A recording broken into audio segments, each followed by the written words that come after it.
Hello and welcome to my little channel. Today is August 18th, 2020.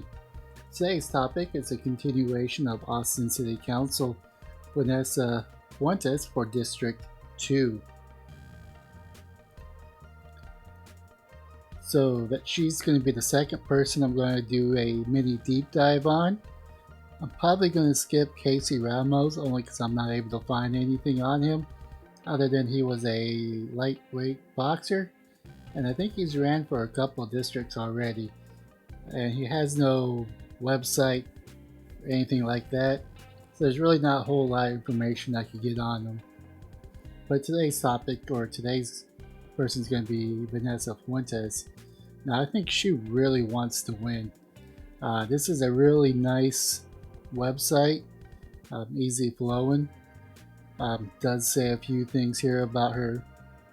It doesn't really go in detail of what her policies are, but from a eye candy standpoint of a website, it does look rather nice. As you can see, it kind of, not really fades, but kind of moves. It flows well. It definitely has this right here, has different options. It talks about her COVID-19. There is too much at stake to sit on the sidelines. The pandemic has magnified what many of us has already known. There's a deep structural inequality in our community. These last few months, we have seen report after report highlighting how our community has one of the highest rates of COVID-19, compounded with high rates of unemployment claims. For decades, our families have struggled with food and healthcare access, which has now been exacerbated by this pandemic. Yeah, you know what? Austin was doing like, I think, almost record for unemployment. Or yeah, low levels of employment, or you know what I mean? High levels of employment and low levels of unemployment until this pandemic hit. So yeah. No, couple more fluff. See here. I believe in Austin that is better for everyone. I'm committed to servant leadership and have been working hard every day to ensure our community has the resources needed, as well as timely, accurate, and culturally relevant information. We can confront this crisis as an opportunity to build a community resilience. During this public health crisis and economic slowdown, it is important that we come together for health and safety of our community. Yeah. You go to the about, kind of goes a little bit more into it, talks about how she took on big tobacco, your typical fluff. I think this is a video. No, it's just an image. Public hearing and bond for managers meet. Like I said, really nothing really stood out for her policies on this website. It does have like a volunteer if you want to volunteer. I'm not volunteering for her. So we kind of go into her Twitter, which is another great source. She's replying to KUT Austin at Zachary Newark, whatever, founder of the COVID-19 Eviction Defense Project, estimates that there are 110 million Americans who live in rental housing. At least 30 million are at risk of eviction by the end of September. Housing is a human right. I guess that's her face. So she's part of that crowd. I mean, I don't know if housing is the correct word to use, because housing could be many things to different people.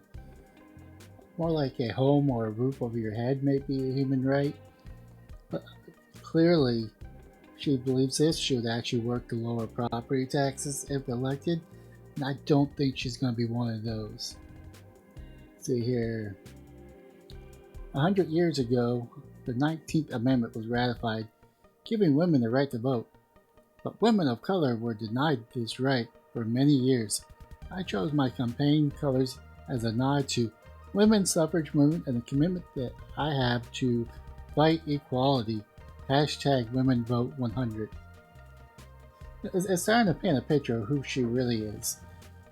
Like I said, I don't really know much about her policies, so I can only read in between the lines. And she's definitely more of a progressive. Not, I don't know if she's social justice, but I don't know. I can only go by what's on her Twitter, because her website's not really talking about her policies, which I notice that's a lot of. Here's another one. Our wonderful governor says some cities are focused on political agendas than public safety, said Governor Abbott. Austin's decisions puts brave men and women of Austin Police Department and their families at greater risk and paved the way for lawlessness. Public safety is job one, and Austin has abandoned that duty. The legislature will take this issue up in the next session, but in the meantime, the Texas Department of Public Safety will stand in the gap to protect our capital city. This is the same governor who kept our city from implementing a mask requirement is now lecturing us on public safety. Governor Abbott has failed our state and might have more time to focus on COVID-19 spikes across state if he was not too busy scoring political points. Yeah, sorry, Miss Lady. Miss Vanessa Fuentes. Protecting our streets is not a political point. Making sure that we have a safe neighborhoods is not a political point. That is your job. That is the job of any public servant that is elected to office, is to make sure the citizens are safe. Now, yes, you can argue how we keep them safe, but defunding the cops is not one of them. Sorry, it's just hit a nerve, that last one. So, as you can see, I don't think she'll be a good fit for District 2. With that being said, her website is really nice, really easy on the eyes. So I expect her to win District 2. Just by going off of her website. Like I said, it is really nice, really well done. So who knows? She's willing to put this much effort into making a nice looking website. She'll probably get some votes. So we'll see. That's about it. Hopefully you found this informative and my opinions worthwhile. Hit that like and subscribe button and leave a comment down below. And most importantly, have yourself a wonderful day, morning, or evening.